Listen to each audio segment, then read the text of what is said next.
छोड़ कबीर साहिब की जय हो, सतगुरु मदनपति साहिब की जय हो, सतगुरु वैराग साहिब की जय हो, सभी संतों की जय हो, सभी भक्तों की जय हो, आज के आनंद की जय हो।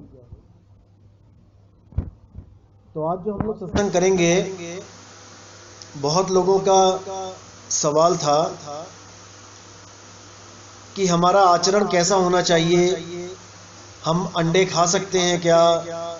क्योंकि अंडे जैसे आपको पता है कि अंडों को कई लोगों ने वेज बोल दिया है कि अंडे खा लिए आलू खा लिया एक ही बात है। तो इसमें बहुत दुविधा में रहते हैं लोग। आज इसी के ऊपर बात करेंगे कि हमारा खान पान कैसा होना चाहिए, खान पान के हिसाब से आचरण कैसा होना चाहिए। क्योंकि जो आप खाते हो वैसा ही आपका आचरण हो जाता है, वैसे ही आपका तन हो जाता है। जैसा खाओ अन्न वैसा होवे मन, और जैसा पियो पानी और वैसी बोलो बाणी। जब तक हमारा तन ही शुद्ध नहीं होगा, मन ही शुद्ध नहीं होगा, जब तक भक्ति नहीं बन सकती। तो मीट मांस के लिए, अंडों के लिए, नशों के लिए बहुत बड़ा परहेज है कबीर पंथ में। लेकिन दुख की बात यह है कि कबीर पंथ में ही सबसे ज्यादा भक्षण हो रहा है आज के समय में। जो अच्छे गुरु हैं कबीर पंथ के, जो विवेकी गुरु हैं, वो तो इन चीजों से दूर रहते हैं। लेकिन बहुत से ऐसे कबीर पंथ में लोग हैं जो इन चीजों का यूज करते हैं और अपने चेलों को भी यूज करवाते हैं। और क्या बोलते हैं, सफाई क्या देते हैं कि ये तो शरीर खाता है। अंडे, मीट, मांस, तंबाकू, जर्दा, खैनी, बीड़ी, शराब, ये तो शरीर खाता है। और कबीर साहब तो कहते हैं कि आत्मा ना कुछ खाता है ना कुछ पीता है, तो आत्मा को इसका दोष नहीं लगता है। तो ऐसी गलत इंफॉर्मेशन देके लोगों के साथ खिलवाड़ किया जाता है, लोगों के जीवन के साथ खिलवाड़ किया जाता है।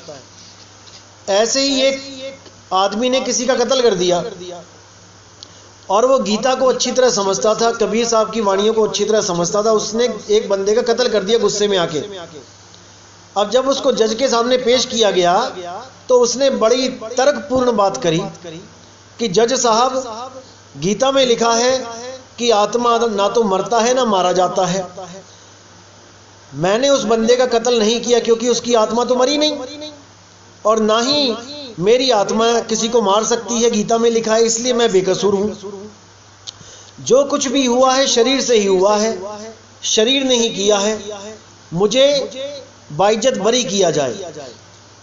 तो जज ने कहा ठीक है, तुम्हें बाइज्जत बरी कर देते हैं क्योंकि तुम्हारी आत्मा भी अमर है और जिसको मारा है उसकी आत्मा भी अमर है। लेकिन जिसने ये पाप किया है उसको नहीं बख्शा जाएगा। इस भाई के शरीर को फांसी पे लटका दिया जाए लेकिन इसकी आत्मा को कुछ ना किया जाए, क्योंकि इसकी आत्मा करता है, इसकी आत्मा ने कुछ नहीं किया है, उसको दंड नहीं देना चाहिए।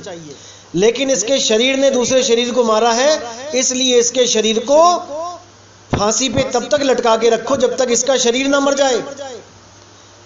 अब वो बंदा जो बहुत चालाक बनता था अपने आप को, वो वहीं पे घुटनों के बल बैठ के रोने लगा, जज के सामने गिड़गिड़ाने लगा।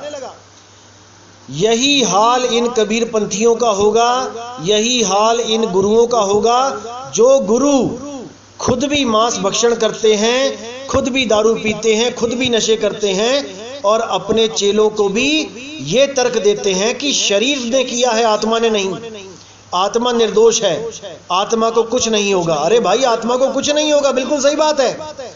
लेकिन जब शरीर पे डंडे पड़ेंगे तब समझ में आएगा कि आत्मा को कुछ नहीं होगा और शरीर को क्या होगा।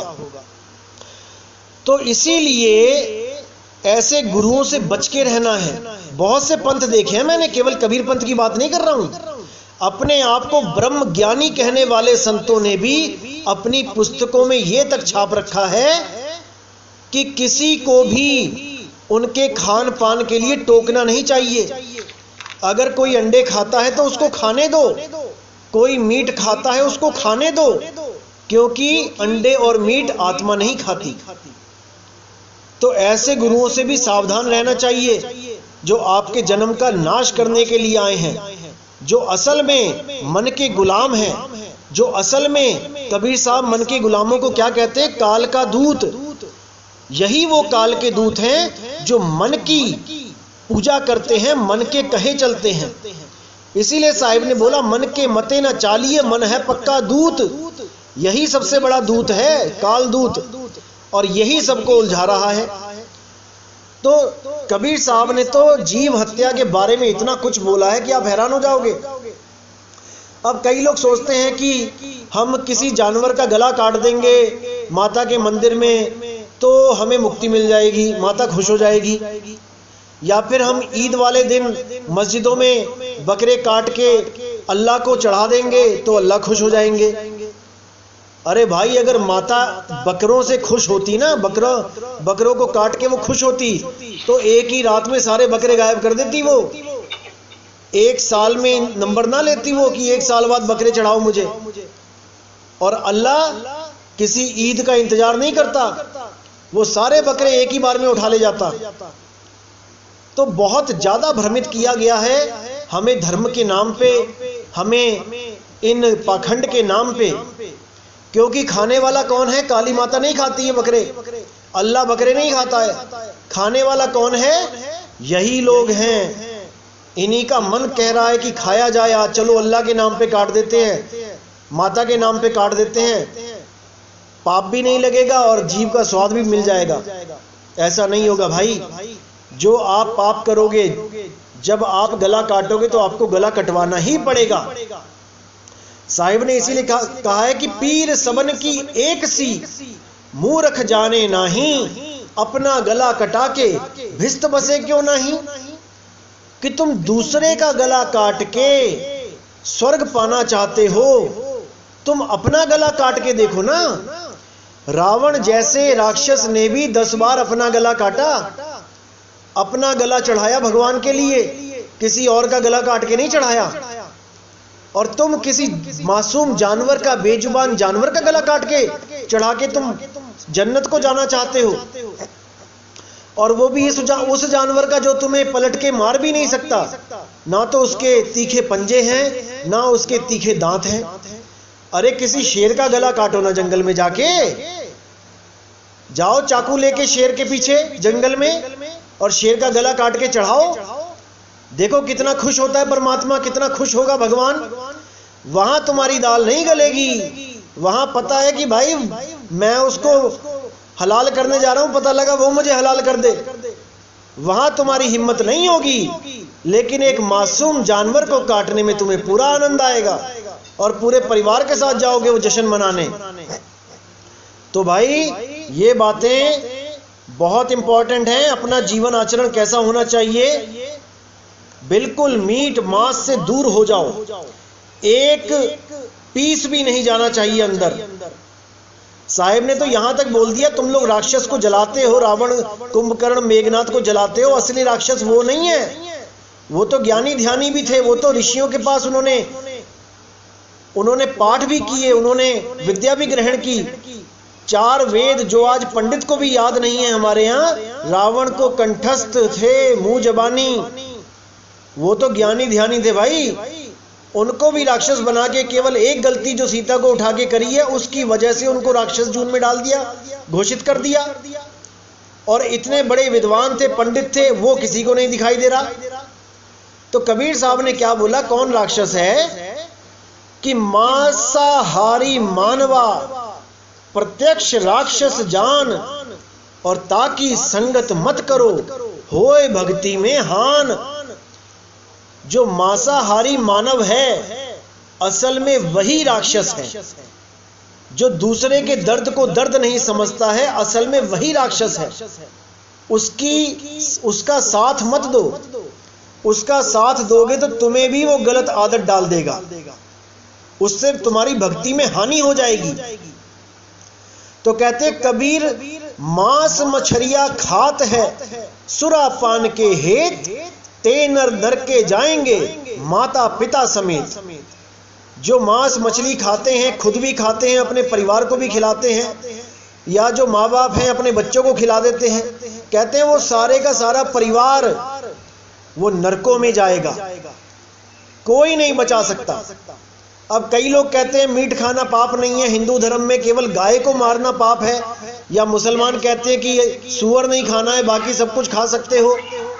उसके लिए कबीर साहब ने क्या बोला कि मांस मांस सब एक है, मुर्गी हिरनी गाय, और जो कोई यह खात है ते नर नरक ही जाए। चाहे मुर्गी हो, चाहे हिरन हो, चाहे हो गाय, जो भी इसको खाएगा, क्योंकि मांस मांस सब एक है। मांस तो सबका एक है भाई। अगर मांस को काटोगे तो खून निकलेगा, और खून सबका एक सा है। मांस सबकी एक सी है, दर्द सबकी एक सी है, तो सबको समान दर्द है, समान मांस है, तो भाई क्या भेद है मुर्गी हिरनी गाय में? कोई भेद नहीं है। तो कहते तिल भर मछली खाए के कोटि गऊ दे दान, काशी करौत ले मरे तो भी नरक निदान। एक तिल भर यानी छोटा सा पीस का भी पीस, उससे भी छोटा पीस, तिल जितना पीस भी अगर आपने खा लिया जानबूझ के किसी को खुश करने के लिए, जैसे आप शादी ब्याह में गए, किसी यार दोस्त की पार्टी में गए, अब आपने कहा कि भैया मैंने तो नाम ले लिया है, अब मैं ये चीज नहीं कर सकता, मैं मीट मांस नहीं खा सकता।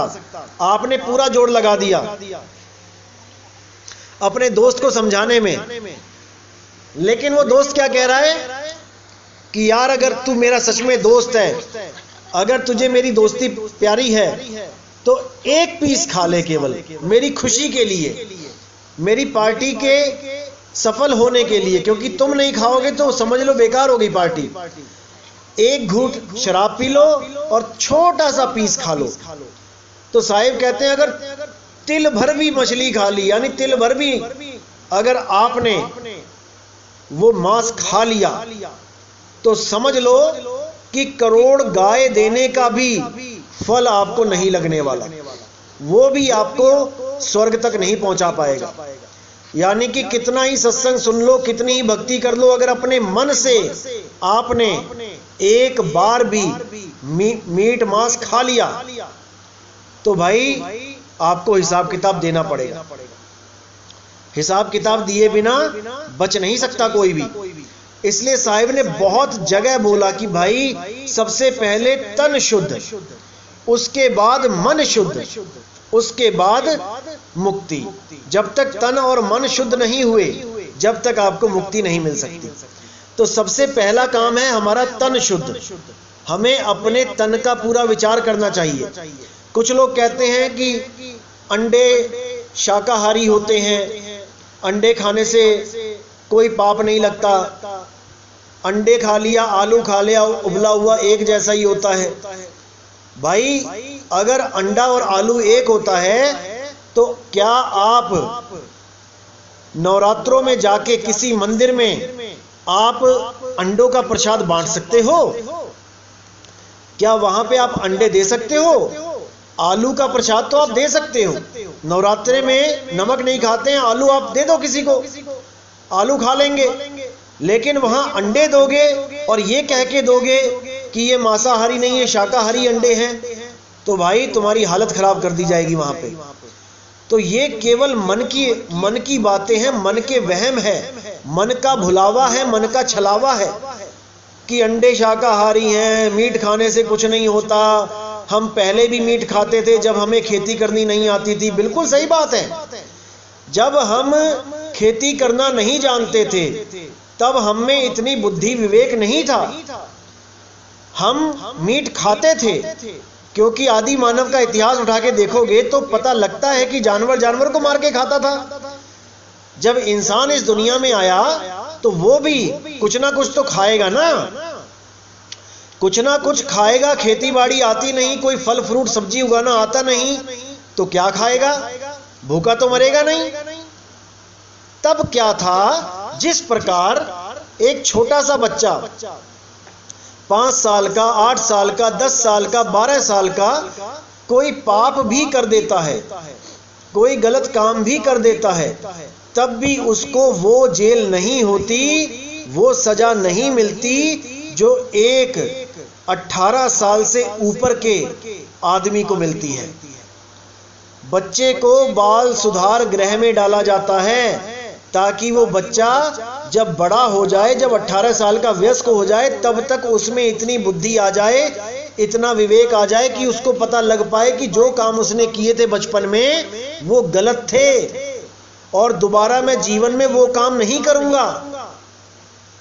इसलिए उसको बाल सुधार गृह में डाला जाता है, ना कि उसको फांसी पे चढ़ा दिया जाता है। भले उसने कत्ल ही क्यों ना कर दिया हो, तब भी उसको फांसी पे नहीं चढ़ाया जाता, क्योंकि वो वयस्क नहीं है।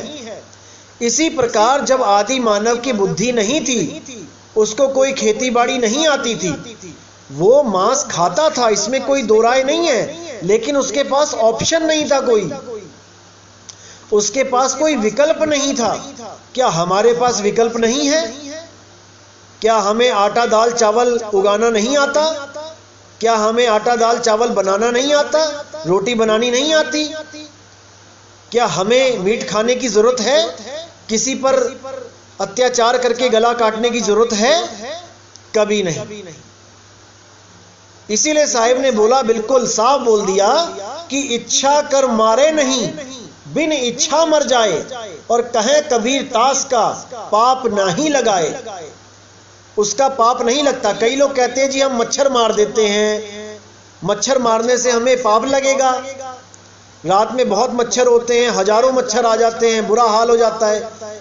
उसका हल क्या होता है? देखो, सबसे अच्छा हल क्या है मच्छर से बचने का? आप मच्छरदानी लगाओ। आपने मच्छरदानी लगा ली और मच्छरों को मच्छरदानी से बाहर कर दिया, अब आपको मच्छर मारने की जरूरत नहीं पड़ेगी। अब घर में मच्छरदानी नहीं है, किसी रिश्तेदार के यहाँ चले गए या कहीं गांव में चले गए, मच्छरदानी नहीं है, कोई बात नहीं। आपको पता है एक दिन मच्छर लगे, आपको पता लग गया कि भाई दूसरे दिन भी लगेंगे, तो आप ओडोमॉस ले आए या फिर आप और कोई इंतजाम आपने किया जो मच्छर भागे वहां से, आपको छू ना पाए। या कोई ऐसा तेल लगा लिया, नीम का तेल लगा लेते हैं लोग, उससे मच्छर नहीं लगता है।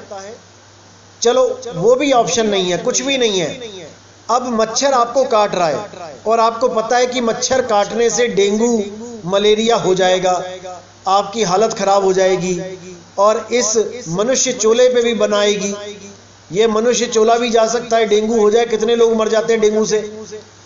अब वहां पे कोई विकल्प नहीं है आपके पास, तो आत्म रक्षा करने के लिए भाई आप वो काम कर सकते हो, इसमें कोई भेद नहीं है, क्योंकि आप अपनी इच्छा से नहीं मार रहे हो, आप अपने प्राणों की रक्षा के लिए मार रहे हो।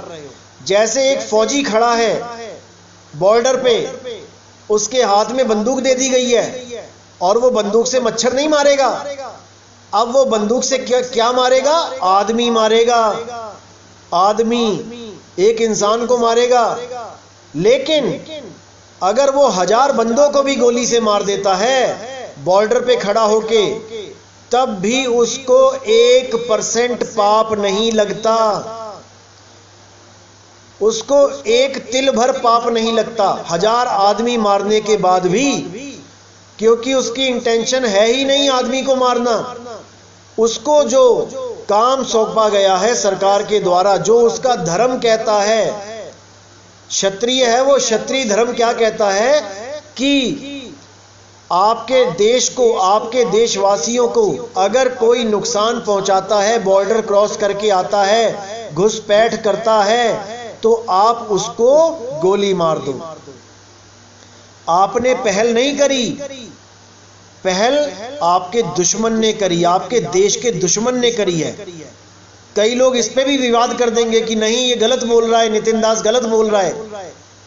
अरे भाई, अगर वो गोलियां ना चलाए तो वो आतंकवादी आके तुम्हारी लाशों के ढेर लगा देंगे, तुम्हारा इंसानी चोला खत्म कर देंगे, तुम भक्ति कैसे कर पाओगे? आज अगर आप आराम से बैठ के टीवी देखते हो, खाते हो, पीते हो, शॉपिंग करते हो, अपने भाइयों के साथ, दोस्तों के साथ कहीं घूमने जाते हो, वो केवल और केवल हमारे फौजी भाइयों की वजह से है, हमारे क्षत्रियों की वजह से है। अगर हमारे फौजी भाई सरहदों पे रातों को जाग जाग के ड्यूटी ना दें, तो याद रखना हर पार्क में आपको एक आतंकवादी घुसा मिलेगा, बैठा मिलेगा, छुपा मिलेगा। आप कहीं भी जाओगे गोलियां खा के आओगे। तो इसलिए क्षत्रिय धर्म जो अलाउ करता है कि आप अपनी जान को बचाने के लिए, अपने देशवासियों की जान को बचाने के लिए आप इंसान को भी मार सकते हो। इसी प्रकार अगर कोई जानवर आपके ऊपर प्रहार करता है, आपकी जान को खतरा होता है, आप भी अपनी आत्मरक्षा कर सकते हो, वहां पाप नहीं लगता। लेकिन बशर्ते आपके पास ऑप्शन ना हो तो। अगर आपके पास सारे ऑप्शन हैं और आप फिर भी जीव हत्या करते हो तो आप दोषी हो। आपके घर के सामने से गली में या कहीं आप जंगल में जा रहे हो, सामने से सांप निकल के अपनी मस्ती में जा रहा है और आपने उठा के उसको पत्थर मार दिया, डंडा मार दिया। वो सांप जो आपको कुछ नहीं कह रहा है, वो अपने मजे से जा रहा है, आपने उसको मार दिया, आप पाप लगेगा। लेकिन एक सांप आपके पीछे पड़ जाए, आपको जान से मारने की कोशिश करे, आपको डसने की कोशिश करे और आप उसको तब मारते हो, पाप नहीं लगेगा। आत्मरक्षा सबसे बड़ा पुण्य है और आत्महत्या सबसे बड़ा पाप है। अगर आप आत्महत्या भी करते हो, अपने आप को मारने की कोशिश करते हो और आप बच भी जाते हो, तब भी आपके ऊपर संविधान के द्वारा केस लगा दिया जाता है, क्योंकि आत्महत्या करना भी, उसका प्रयास करना भी एक जुर्म है। तो इनको अच्छी तरह समझना है। पहले तन शुद्ध फिर मन शुद्ध, उसके बाद भक्ति आपकी पूर्ण होती है। तन शुद्ध में आपने मीट, मांस, अंडा ऐसा कुछ नहीं खाना है, जितना मर्जी कोई जोर लगा दे, आपने एक पीस नहीं खाना है। बस गुरु मुख हो जाओ। गुरुमुख यानी अब ये मुख जो आपका है ये गुरु का है, आप हो गए गुरु मुख। अब ये मुंह आपका नहीं है, ये गुरु का है। अब आप केवल वो चीज खाओ जो आप अपने गुरु जी के मुख में डाल सको। आप केवल वही चीज अपने मुख में डालो जो अपने गुरु जी को सामने बैठा के उनके मुख में डाल सको। क्या आप अपने गुरु के मुख में अंडा, मीट, मांस डाल सकते हो? क्या गुरु जी के मुंह में आप जर्दा, बीड़ी, तंबाकू लगा सकते हो? अगर आप अपने गुरु के मुंह में नहीं डाल सकते तो आपका मुख भी गुरुमुखी हो गया है जब आपने नाम ले लिया। तो अब आपने ऐसा कोई काम नहीं करना भाई जिससे आपके गुरु को ठेस पहुंचे, उनकी शिक्षा को ठेस लगे। तो पूरा विचार करना है, पूरा विवेक लगाना है, एक एक चीज को समझना है और ऐसे गुरुओं से सावधान रहना है जो खुद तो 84 में जाने के लिए तैयार हैं और आपको भी लेके जाने के लिए बैठे हुए हैं। ऐसे गुरुओं से सावधान रहना। तो आज का सत्संग यही समाप्त करेंगे। और हमेशा से मैं कहता आया हूं कि आपने अपना विवेक जगाना है, अपने आत्मा की आवाज को सुनना है, अपने विवेक से चलना है। कोई कुछ कहता है उसको कहने दो, आपने अपना ज्ञान, अपना विवेक हमेशा जागृत रखना है, क्योंकि आप स्वयं ही अपने तारणहार हो, कोई और आपको नहीं तारेगा आके। साहिब बंदगी सतना। छोड़ कबीर साहिब की जय हो।